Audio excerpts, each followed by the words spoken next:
Only in America. Only in America. Only in America. Only in America. Only in America. Only in America. Only in America.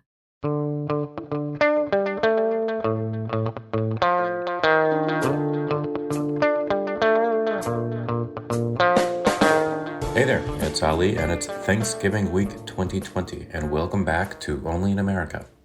You know, there are plenty of loud voices in our country's immigration debate, and too many times, they're louder than the voices of immigrants themselves. We don't always hear from those most impacted by our nation's immigration policies.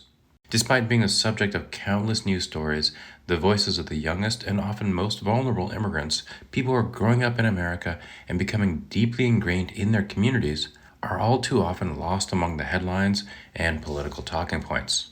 Which is why, for the last few episodes of Only in America Season 3, we're taking a look forward, specifically to the young immigrants who are shaping our nation's future. We'll spend some time hearing about immigrant youth experiences and the unique challenges they face across a variety of backgrounds and experiences in the U.S.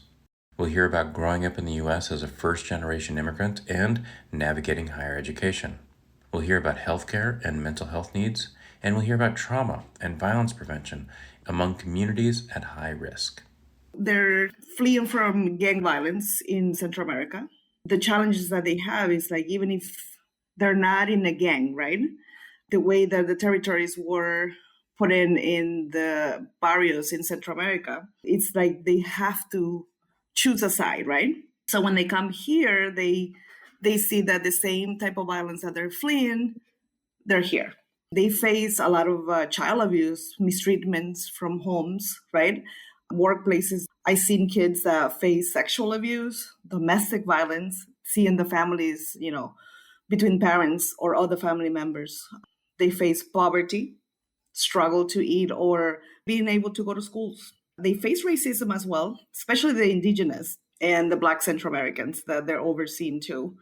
They face trauma from the journey, right? Coming in from dangerous places, being kidnapped when they're passing through Mexico and the cartels, or even from Mexican immigration officers as well.